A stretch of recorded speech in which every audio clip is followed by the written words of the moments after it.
신명기 6장 4절.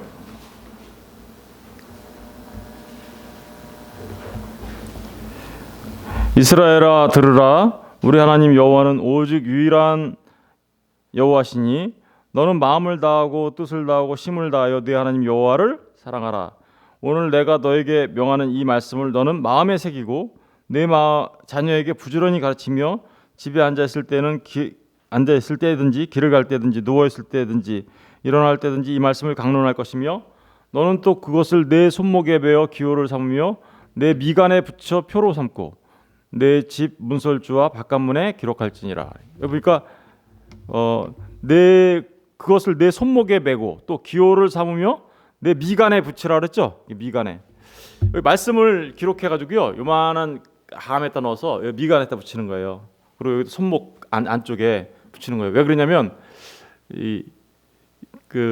여기하고 여기가 심장과 관련 아주 가까운 데 있다고 생각해서 왼쪽 이쪽에다가 그리고 안쪽에다가 그리고 이마에다 붙이는 거죠. 근데 이건 본래 의미는 뭐예요? 하나님의 말씀을 잘 기억하고 그 하나님의 말씀에 따라 순종하며 살아감으로써 거룩한 삶을 살아가라라는 의미가 있잖아요. 하나님을 사랑하라는. 그런데 그게 나중에는 뭐가 됐냐면요, 서기관과 바리새인들에게는 여기 붙이는 게 자신들의 그러니까 종교적 우월성이나 자신들의 그 종교적 그 경건성, 이런 것들을 사람들한테 보이는 수단으로 사용되기 시작한 거죠. 그래서 어떻게 되냐면 점점 이게 맨 처음에는 작았었어요. 근데 이게 점점 커져요. 커져가지고 이게 클수록 어떻게 해요? 자신들이 더 거룩하고 더 아주 이렇게 하나님의 말씀을 잘 지키는 사람처럼 그렇게 하면서 이제 자랑거리로 삼았던 거죠. 그리고 또 보면 거의 23절로 다시 돌아가면 경문띠를 넓게 하며 옷수를 길게 하고, 경문띠를 넓게 하며 옷수를 길게 한다. 이 옷술도요, 사실은 이 옷수를 다는 이유는 하나님의 말씀을 기억하고 그 말씀에 따라 경건한 삶을 살며 거룩한 삶을 살라는 의미에서 단청색이라는 게 이제 하늘색 같은 그런 색깔이죠. 근데 그런 색깔로 이렇게 술을 달았어요. 그 술을 볼 때마다 어떻게요? 하늘에 계신 하나님을 생각하며 우리 거룩한 삶을 살아야 된다라는 그런 의미가 담겨져 있었던 거거든요. 근데 그 또한 어떻게요? 술을 점점 길게 해요. 길게 해가지고 나는 이렇게 거룩한 사람이야. 그런 일들을 하기 시작했다라는 거죠. 그러니까 실제적인 그 하나님의 말씀대로 삶을 살아가는 것과 그리고 하나님의 말씀을 늘 기억하면서 하나님의 뜻에 합당하게 사는데 초점을 맞추기보다는 그런 외형적인 일들에 초점을 맞춤으로써 자신들의 종교적 우월성과 자신들의 그 경건성을 사람들한테 드러내 보이고 자랑하기 위한 목적으로 이제 전락하고 변경되어서 사용되어지기 시작했다라는 의미가 지금 이 말씀 안에 있는 거예요. 6절은 이제 6절을 보시면요, 잔치의 윗자리와 회당의 높은 자리와 시장에서 문안받는 것, 잔치의 윗자리, 회당의 높은 자리, 시장에서 문안받는 것, 이게 다 뭔가요? 사실은 잔치의 윗자리라는 얘기는 이스라엘 백성들은 잔치에 가면 이 잔치 중앙에 주인이 앉고요, 초대한, 그리고 잔치 주인이 앉은 자리에 맨 오른쪽, 여기 바로 오른쪽 자리, 여기가 최상석 자리거든요. 이 최상석 자리에 서로 앉으려고 했던 거죠. 왜요?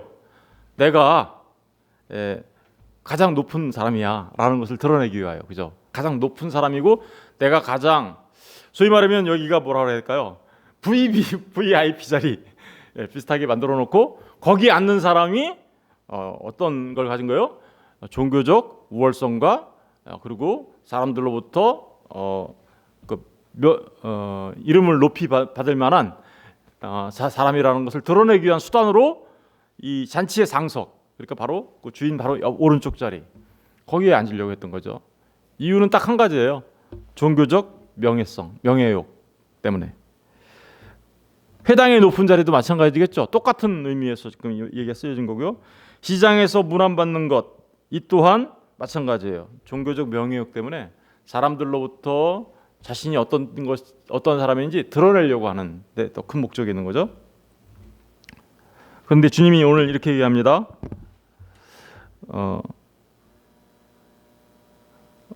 거기 랍비라는 말이 또 하나 나오는데, 그리고 사람에게 랍비라 칭함 받는 것을 좋아하느니라. 그러니까 랍비, 이 랍비라는 말은 선생님이라고 이렇게 우리나라 말로 이제 이렇게 해석이 되는데, 이 랍비라는 말은 예수님보다 한 세대 앞선 그 율법학자가 있어요. 실렐이라고요. 이제 거기 나중에 이제 보면 실렐 학파, 샴마이 학파 이렇게 두 개 유명한 학파들이 있는데, 실렐이라는 사람이 이 랍비라는 칭호를 처음 받기 시작했어요. 그때부터. 그러면 이 랍비라는 랍비라는 건 뭐예요? 선생님이라는 뜻이거든요. 그러니까 율법을 가르치는 자. 나중에 이게 AD 3세기 4세기쯤 내려가면요, 엄청난 절대적 권위를 가진 사람으로 변해요. 예수님 그러니까 AD 3세기 4세기쯤 내려오면서. 그런데 그 랍비라는 칭호를 받는 것을 사람들이 어떻게 했다라는 거예요? 좋아했다. 이 모두가 다 지금 뭐예요? 종교적 명예욕과 종교적 권력욕을 상징하고 있는 것들이죠. 그러나 예수님이 이렇게 얘기합니다. 그러나 너희는 랍비라 칭함을 받지 말라. 너희 선생은 하나요, 너희는 다 형제니라. 땅에 있는 자를 아버지라 하지 말라. 너희 아버지는 한 분이시니 곧 하늘에 계신이시니라. 또한 지도자라 칭함을 받지 말라. 너희 지도자는 한 분이시니 곧 그리스도시니라. 여러분, 여기 너희는 랍비라 칭함을 받지 말라. 너희의 선생은 하나요. 선생이 누굴까요? 예수님이라고 말씀하시는 학자들마다 예수님이라고 하는 분들도 있는데, 지금 예수님이 여기서 자기를 얘기하면서 이렇게 하는 것은 좀 문맥상 맞지 않는 거 아닌가라고 말하시는 분들이 있어요. 그래서 다른 어떤 분들은 이게 선생은 누구라고 하냐면, 사람 가운데 그 구절에 보면요, 땅에 있는 자를 아버지라 하지 말라. 너희의 아버지는 한 분이시니 하늘에 계신이시니라. 그러니까 아버지가 누구라는 거예요? 아버지는 하늘에 계신 아버지. 이 땅에 있는 아버지들도 우리 육신의 아버지가 있긴 하지만, 사실 진짜 아버지는 하늘에 계신 아버지 한 분뿐이야. 아버지면 누구예요? 성부 하나님 말하는 거겠죠? 그러면 10절. 또한 지도자라 칭함을 받지 말라. 너희의 지도자는 한 분이시니 누구래요? 그리스도라. 그럼 이건 성자 하나님 예수님 말하는 거죠? 그러면 선생은 누굴까요? 그래서 어떤 분들은 이게 삼위일체 하나님을 말하는 거다 해서, 그 선생이라고 말하는 것은 우리의 진짜 그 보혜사로 오셔서 우리를 가르쳐 주시는 성령님이다라고 말하는 분들도 있어요. 그런데 뭐 하여간 그거는 지금까지 그 성령님이다라고 말하는 것은, 그래서 성령 하나님, 성부 하나님, 성자 하나님, 이 삼위 하나님을 말하는 거다라고 말하는 분들이 있는데, 하나님 말씀의 최종 권위가 누구에게 있다라는 거예요? 사람에게 있지 않다라는 거 말하는 거죠. 지금 서기관과 바리새인들이 아까 맨 처음에 말씀드린 바와 같이 모세의 자리, 그러니까 자신들이 모세의 모든 권위를 전수받은 공식적인 모세의 법적 계승자, 그죠? 계승자로 여겼던 그들. 그래서 그들은 마치 자기들이 이 하나님 말씀의 최종적인 권위자로 여겼단 말입니다. 그런데 지금 예수님이 뭐라고 하는 거예요? 너희들이 최종적인 권위자가 아니라 하나님이 최종적인 권위자이고, 그래서 이 땅에서 그 누구도 어떠한 사람도 최종적인 권위자로서 설 수 없어라고 말하고 있는 거죠.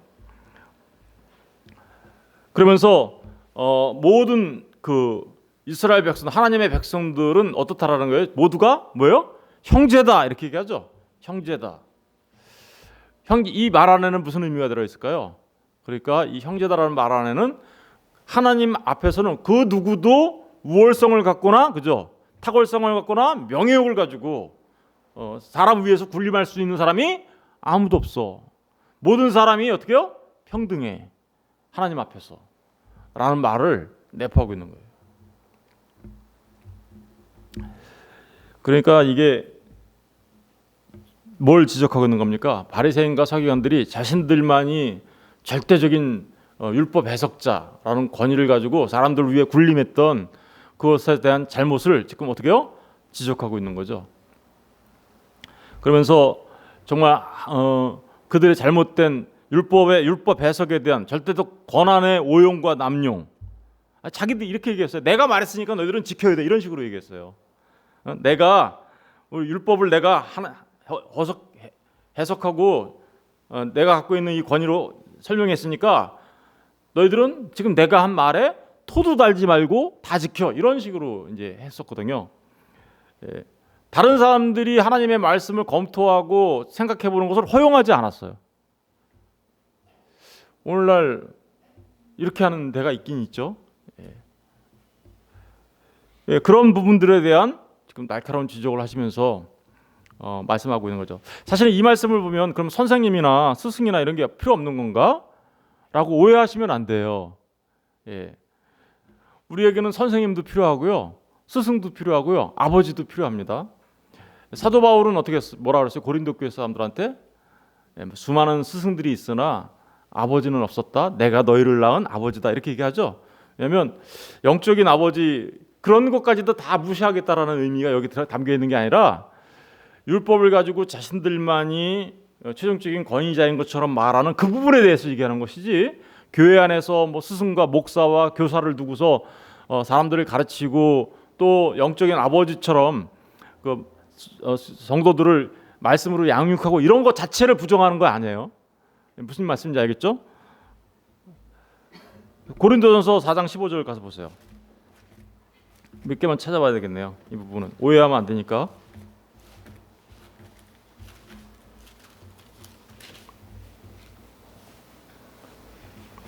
사 장 15절을 다 같이 한번 보겠습니다. 다 같이 한번 읽어볼게요. 시작. 그리스도 안에서 일만 스승이 있으되 아버지는 많지 아니하니 그리스도 예수 안에서 내가 복음으로써 너희를 낳았음이라. 그러므로 내가 너에게 권하니 너희는 나를 본받는 자 되라. 그리스도 안에서 일만 스승이 있는데 아버지는 많지 않다. 이게 뭐예요? 진짜 참된 목자상을 말하고 있는 거죠. 어떻게 해야 된다는 거예요? 진짜 스승은 어떤 스승이 해야 된다는 거예요? 그리스도 예수 안에서 내가 뭘 해요? 복음으로써. 그러니까 복음을 전하고 복음을 통하여 영적인 아들들을 낳는 것, 이 일은 교회 안에 있어야 되는 일이에요. 그죠? 그러니까 교회 안에 진짜로 그 사도 바울과 같은 성도들을 생각하고 양육하고 또 새로운 신자들이 탄생할 수 있도록 복음으로써 영적인 아들들을 낳는 이런 일은 있어야 되는 거죠. 그렇죠? 갈라디아서 4장 19절도 가서 보실래요? 이 부분 오해하시면 안 되니까.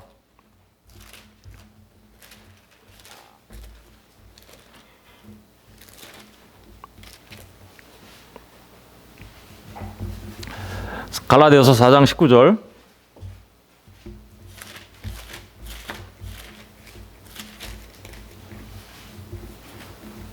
네, 다 같이 한번 읽어보겠습니다. 시작.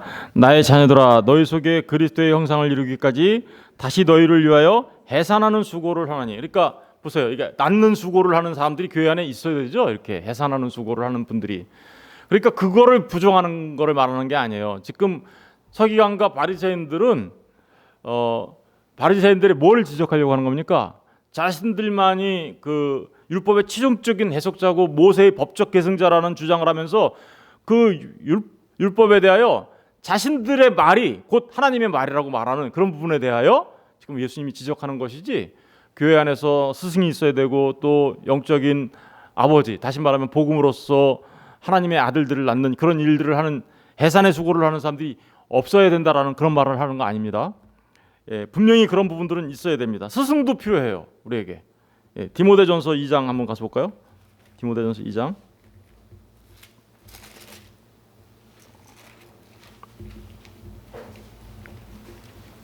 디모데전서 2장 7절 한번 보세요. 2장 7절. 이를 위하여 내가 전파하는 자와 어떻게요? 사도로 세움을 입은 것은 참말이요 거짓말이 아니니 믿음과 진리 안에서 내가 이방인의 뭐가 됐다고요? 스승이 돼. 스승 필요하다니까요. 그죠?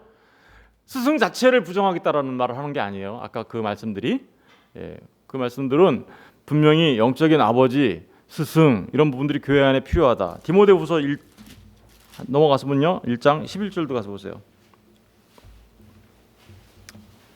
1장 11절 같이 읽어보겠습니다. 1장 11절 디모데후서 시작. 내가 이 복음을 위하여 선포자와 사도와 뭐로 세움받았어요? 교사로 세움을 받았다. 교회 안에는요 이렇게 다른 사람의 영혼을 낳고 또 그리고 다른 사람들을 양육하고 해산의 고통을 하며 스승으로서 가르치며 말씀을 잘 이런 분들이 필요합니다. 그 자체를 예수님이 지금 부정하는 거 아니에요.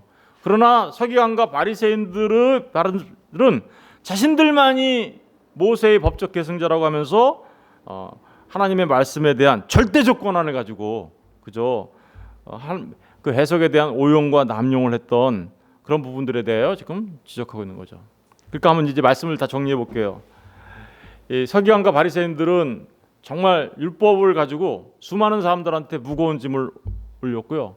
그러나 자비와 인과 신은 버린 그죠 그런 자들이었으면서 또 사람들 앞에서 어떻게요? 자신들의 권력욕과 명예욕과 종교적 명예욕 이런 것들을 드러내기 위한 위선적인 행동을 했으며 그리고 율법의 그 말씀들을 자신들의 그 권위를 지키려고 하는 그죠 오용과 남용을 일삼았던 자들이었음에 주님이 지금 어떻게요? 그 부분들에 대하여 하나하나 이렇게 지적하고 있는 거죠.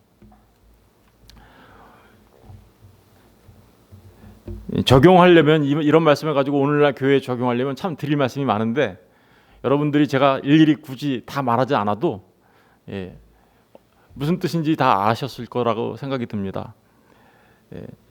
여러분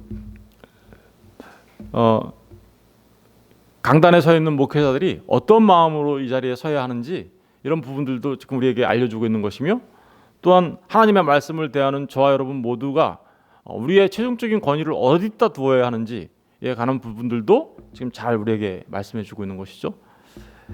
이제 마지막으로 11절 12절에 가서 보고 마칠게요. 너희 중에 큰 자는 어떻게 해요? 너희를 섬기는 자가 되어야 하리라. 여러분 섬기는 자가 큰 자야라는 얘기죠. 그러니까 서기관과 바리새인들은 섬겼다라는 거예요, 안 섬겼다라는 거예요. 섬기기는커녕 자신들이 위에서 군림하려고 했던 자들이라는 것을 지금 얘기하고 있죠. 그러면 진짜 이 땅에 오셔서 큰 자가 되신 분은 누구인가요? 예수님이시죠. 예수님이 그렇게 얘기하죠. 나는 이 땅에 섬김을 받으러 온 게 아니라 어떻게 했어요? 섬기러 왔어. 그러니까 진짜 큰 자는 누구예요? 예수님이라는 걸 말하고 있는 거예요. 12절을 보시면 누구든지 자기를 높이는 자는 낮아지고 누구든지 자기를 낮추는 자는 높아지리라. 여러분 여기 보시면 누구든지 자기를 높이는 자는 낮아지고 누구든지 자기를 낮추는 자는 어떻게 해요? 높아지리라. 이 얘기가 누구 얘기하는 걸 것 같아요? 예수님이 얘기하는 것이죠. 예수님이 사실은 예수님은 가장 높으신 분이시잖아요. 그죠? 하늘의 하나님의 아들이신 분이시고 전능하신 하나님이시고 여호와 하나님이세요. 사실은. 그런데 그분이 어떻게 했어요? 이 땅에 우리를 섬기시려고 그 높으시고 크신 분이 우리를 섬기시려고 낮아지셨죠. 이 땅에 오셨습니다. 그걸 갖다 우리가 뭐라 그래요? 주님의 비하라고 하죠. 하나님이신 그분이 사람이 되었다라는 그 자체가 낮아진 거예요. 이미 베들레헴에서 구유에서 태어나신 예수님 그래서 사람으로 오신 그 자체가 벌써 낮아지신 거고 거기서 더 낮아지시러 가시죠. 십자가를 향해서 가시고 그리고 어떻게 해요? 무덤까지 내려가시는 장사 지내는 자리까지 내려가시는 지옥의 고통을 경험하시는 자리까지 자신을 낮추고 하는 그 주님의 비하. 그러나 그분이 그렇게 낮춰지자 어떻게 해요? 그분이 그 가장 낮은 자리에서 어떻게 해요? 다시 높아지기 시작하죠. 죽음을 이기시고 부활하신 주님이 40일 동안 제자들을 가르치신 후 그러고 나서 하늘로 승귀하시죠. 승천하시죠. 승귀라고 비하와 승기 그죠 말하는 거죠. 바로 이 얘기는 지금 누구를 얘기하는 거냐면 주님이 주님 자신을 나타내고 있는 거예요. 여러분 이 땅에 가장 낮은 자로 오셨지만 가장 높은 자 되신 분 우리 주 예수 그리스도이십니다. 그분은 예수로 오셔서 그리스도가 되셨고 우리의 주님이 되신 것이죠. 제가 늘 그래서 가장 중요한 신앙 고백은 뭐라 그랬어요? 주 예수 그리스도. 저는 저와 여러분이 주님이 이렇게 낮아지시고 높아진 그 의미들을 잘 깨달아하는 저와 여러분 되었으면 좋겠습니다. 여러분, 저와 여러분이 정말 종교적 명예욕이나 종교적 권력욕이나 사람들 앞에서 외식하는 일이나, 그죠? 외식하는 거잖아요. 아까 그 바리새인과 서기관들은 외식하는 일. 그들은 외식이라는 게 그런 거잖아요. 딱 한마디로 얘기하면 하나님의 영광을 위하여 살아가기보다 사람의 영광을 취하려고 살아가는 삶, 그 자체가 뭐예요? 외식이에요. 그러니까 정말 저와 여러분이 어떻게 살아가야 되는지 얘기하고 있는 거죠. 여러분, 우리가 낮아진다라는 것은 사람의 영광을 버리고 누구의 영광을 위해서 살아간다라는 뜻이 거기 담겨 있습니까? 하나님의 영광을 위하여 살아간다라는 말이 낮아진다라는 말 안에 들어가 있는 거예요. 겸손이라는 말은요, 그냥 우리가 이렇게 사람들 앞에서 이렇게 온유하고 이런 뭐 이렇게 자신의 그 주장을 안 하고 그런 모습을 겸손이라고 우리가 이제 흔히 생각하죠, 그죠? 사람들 앞에 좀 이렇게 낮아진 모습으로 살아가는 거, 그것도 물론 겸손입니다. 근데 진짜 겸손은요, 하나님 말씀 앞에 순종하는 거예요. 하나님 말씀 앞에 자신을 굴복시키는 게 진짜 겸손이에요. 그리고 진짜 겸손은요, 나는 하나님 앞에 주님의 도움 없으면 살아갈 수 없어요. 주님 없으면 나는 존재할 수 없어요. 주님 없으면 나는 내가 될 수 없어요. 나는 주님 없으면 안 돼요. 라고 말하는 그 자체가 뭐냐면요, 그게 겸손이죠. 주님 앞에 무릎 꿇는 거잖아요, 이게. 그죠? 주님 앞에 무릎 꿇는.